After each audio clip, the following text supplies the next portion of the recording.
Hi, good afternoon, everyone. My name is Tammy Leach, and I am the examination manager for the Canadian Organization of Paramedic Regulators. I'm here this afternoon with Greg Sadesky. He's a partner with Spire Psychometrics. And today we're going to be talking about assessing with intent. So, Greg, let's start with you telling us what you mean by assessing with intent. Yeah. What I mean by assessing with intent is that the assessment itself is tightly aligned to the purpose of the exam. Not to suggest that exams aren't developed that way, but there's actually quite a lot that you can do with an exam that might fulfill not only additional objectives or policy objectives, deliberate things that regulators would want to have their exam help them conclude, but also to deal with, I guess I would say, evolving, well, in particular, things like evolving definitions of competence that, again, allow the assessment to really be as meaningful as possible.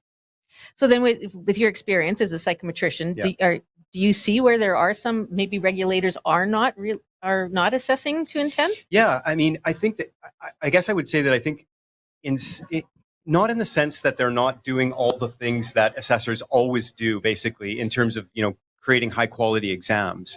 But there are, I mean, one key sort of dynamic, I think, in the industry is that there are changes to the definition of competence, like through the competency profiles. And sometimes that those changes in definitions aren't incorporated explicitly into the exam. So let me give you an example. It seems like more and more often there's more non-technical competencies that are incorporated into competency profiles. And when I say non-technical competence, I mean things like soft skills, so like communication or collaboration, those kinds of things. Mm-hmm. And as the percentage of the content on those non-technical competencies increases, there becomes, in a sense, I'll say an obligation, but really there's a risk to not explicitly tying exam results to the non-technical and technical competence specifically.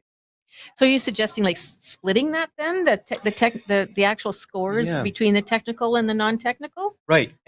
That's one approach for sure. Okay. And I think you have to sort of, I would say that there should be an explicit acknowledgement of somehow of, of those two different aspects. And, let me give you an example where they aren't explicitly considered. Let's say you had an exam where the competency profile was kind of evenly split between non-technical and technical competence. And so the exam was equally split between those two.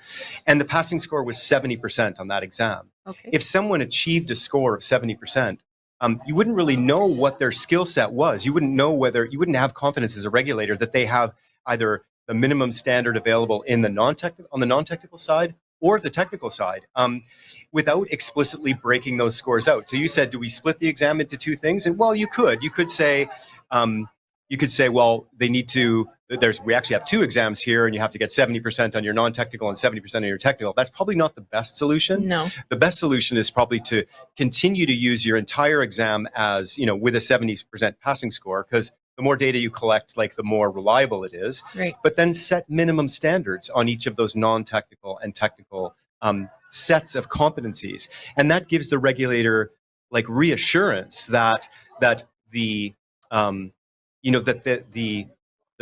applicants or the candidates that they accept into the profession actually have they have the set of skills, requisite skills, entry to practice skills in both the non-technical and technical areas. So do you suggest doing that by weightings? Somewhat weighting? Yeah, that's a really good question. And I think it depends. So the specific way that you would set a passing score in each of those different sub areas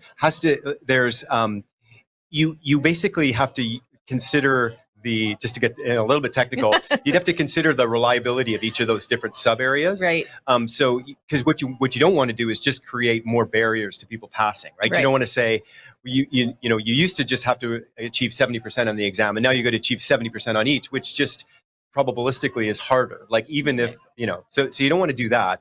But what you have to do is make sure that, so you have to set a passing score within those sub areas that don't sort of artificially lower the pass rate just because there's more hurdles to clear. Right. Yep. So now are you starting to see where there's more and more of the non-technical skills that are being built into new competency profiles? Is that why this is an issue Yeah, today? I think my view or my sort of read of the dynamics, I guess, of the industry is that I think CanMed's actually had a huge influence on how much non-technical competence there is in competency profiles. So even just the idea that, I mean, you could go through those 7 roles and really, and I know they're slightly different from profession to profession, but there's really maybe 2 of those roles that could be considered technical.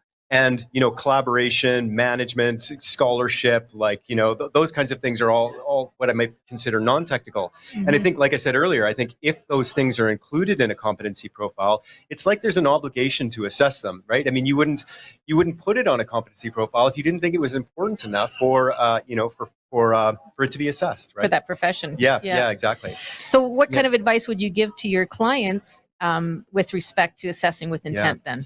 Well, it's interesting because I know I have clients who even before considering the breakdown of technical versus non-technical competence, deliberately have said, we want to engineer minimum standards into the exam. So, for example, I work with the law exam for Alberta, Saskatchewan, Manitoba, Nova Scotia, and they've explicitly said, well, there's 3 areas that really constitute entry to practice legal competence, and that's oral skills like negotiation and advocacy. There's written skills, so like preparing a brief and that kind of thing. And then there's the sort of ethics, client relationship management piece. And so they said, well, this is what we want to do as an organization. We want to ensure that all the people who are successful graduates or successful candidates into the profession, they have a minimum level of competence across each of those things. So we didn't even really have to look at the competency profile and see what the breakdown of technical, non-technical was. They just said, this is how we want to do it. So, we engineered an exam to make that happen. But as far as what I would recommend to a client is, yeah, absolutely. Look at the competency profile, see what the breakdown is between those technical and non-technical competencies, and then really ask yourself, like, what is the kind of registrant that I want to accept into the profession? What will be their skill profile? Am I prepared to accept the risk that they could be super strong technically and not very strong on the soft skills side? And I don't think many professions, like certainly, paramedics, I know has a really strong balance between those 2 things as well, right? They're effective deliverers of healthcare, but they're also their relationship with their patients and their colleagues and stuff is equally important to their professional. Sometimes competence. some would argue maybe sometimes a little bit more. You need to be able to communicate with your patients before you can even determine what technical skills you need to use to help them out, right? Right, absolutely. So, And I understand that that's also the basis for many complaints too, is that people can be really successful as in delivering the healthcare part, but they're not that good at the interpersonal, at the sort of bedside manner, if you will. Exactly, and I think that's probably why some of the competency profiles are changing to add some more of those non-technical skills. Right, exactly. And so for me, I just think that it's great if the psychometrics can keep up and support that objective for the regulators. Yeah, exactly. Yeah. No, I really understand that.